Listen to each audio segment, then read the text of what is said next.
want to say, look how handsome Philip Roth is in this picture here. If I looked like that, I would have written books with a lot of sex in them too. He's so handsome in that photograph. This is from The Plot Against America. Fear presides over these memories, a perpetual fear. Of course, no childhood is without its terrors, yet I wonder if I would have been a less frightened boy if Lindbergh hadn't been president, or if I hadn't been the offspring of Jews. When the first shock came in June of 1940, the nomination for the presidency of Charles A. Lindbergh, America's international aviation hero,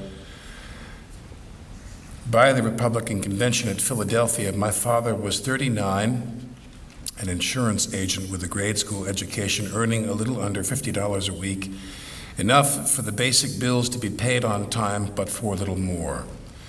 My mother, who'd wanted to go to teacher's college but couldn't because of the expense, who lived at home working as an office secretary after finishing high school, who'd kept us from feeling poor during the worst of the Depression by budgeting the earnings my father turned over to her each Friday as efficiently as she ran the household, was 36. My brother Sandy, a seventh grader with a prodigy's talent for drawing, was 12, and I, a third grader, a term ahead of myself, and an embryonic stamp collector inspired like millions of kids by the country's foremost philatelist, President Roosevelt, was 7. We lived in the second floor flat of a small 2.5 family house on a tree-lined street of frame wooden houses with red brick stoops, each stoop topped with a gable roof, and fronted by a tiny yard boxed in with a low-cut hedge. The Weequahic neighborhood had been built on farm lots at the undeveloped southwest edge of Newark just after World War I. Some half dozen of the streets named imperially for victorious naval commanders in the Spanish-American War, and the local movie house called after FDR's fifth cousin and the country's 26th president, the Roosevelt. Our street, Summit Avenue, sat at the crest of the neighborhood hill, an elevation as high as any in the port city that rarely rises 100 feet above the level of the tidal salt marsh to the city's north and east, and the deep bay due east of the airport that bends around the oil tanks of the Bayonne Peninsula and merges there with the New York Bay to flow past the Statue of Liberty and into the Atlantic. Looking west from our bedroom's rear window, we could sometimes see inland as far as the dark tree line of the Watchungs, a low-lying mountain range fringed by great estates and affluent, sparsely populated neighborhoods, the extreme edge of the known world. And about 8 miles from our house, a block to the south, was the working-class town of Hillside, whose population was predominantly Gentile. The boundary with Hillside marked the beginning of Union County and another New Jersey entirely. We were a happy family in 1940. My parents were outgoing, hospitable people.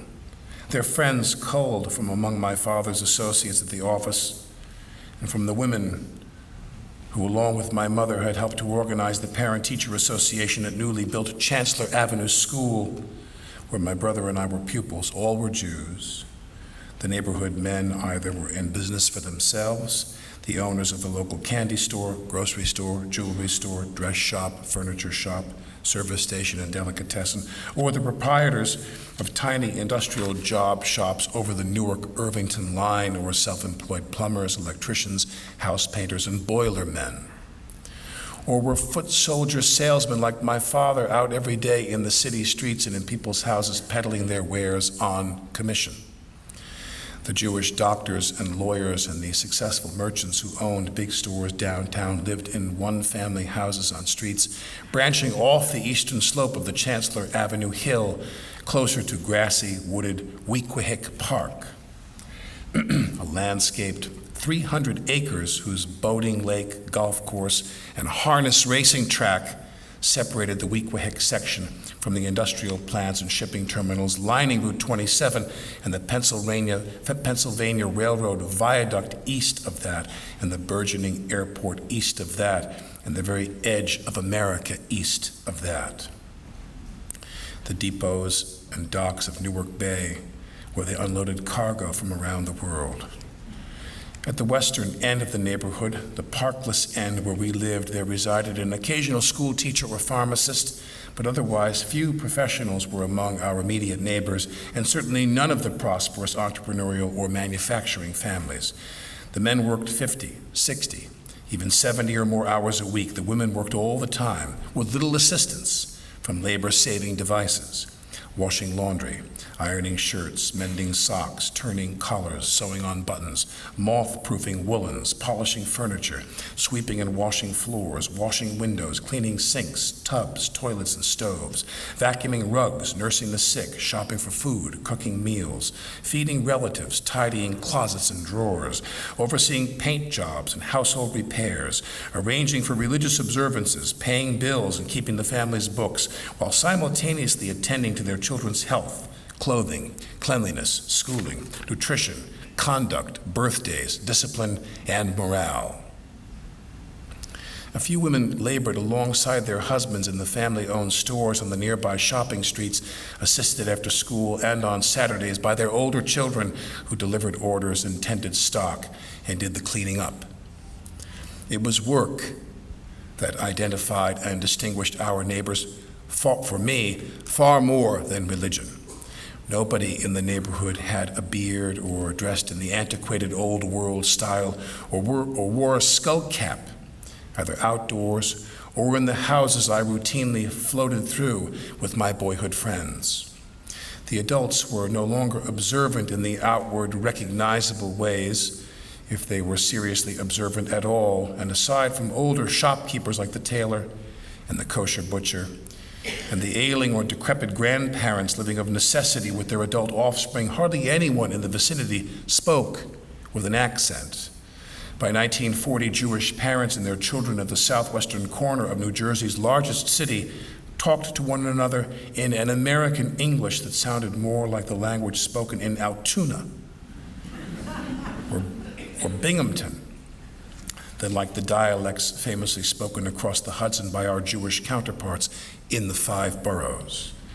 Hebrew lettering was stenciled on the butcher shop window and engraved on the lintels of the small neighborhood synagogue, but nowhere else other than at the cemetery did one's eye chance to land on the alphabet of the prayer book, rather than on the familiar letters of the native tongue employed all the time by practically everyone for every conceivable purpose, high or low. At the newsstand out front of the candy store, the corner candy store, 10 times more customers bought the racing form than the Yiddish daily, the Forwards. Israel didn't yet exist. 6 million European Jews hadn't yet ceased to exist. And the local relevance of distant Palestine under British mandate since the 1918 dissolution of the victorious allies of the last far-flung provinces of the defunct Ottoman Empire was a mystery to me. When a stranger who did wear a beard and who never once was seen hatless appeared every few months after dark to ask in broken English for a contribution toward the establishment of a Jewish national homeland in Palestine, I, who wasn't an ignorant child, didn't quite know what he was doing on our landing. My parents would give me or Sandy a couple of coins to drop into his collection box, largesse, I always thought, dispensed out of kindness, so as not to hurt the feelings of a poor old man who, from one year to the next, seemed unable to get it through his head that we'd already had a homeland for 3 generations. I pledged allegiance to the flag of our homeland every morning at school. I sang of its marvels with my classmates at assembly programs. I eagerly observed its national holidays, and without giving a second thought to my affinity for the 4th of July fireworks or the Thanksgiving turkey or the Decoration Day doubleheader. Our homeland was America. Then the Republicans nominated Lindbergh, and everything changed.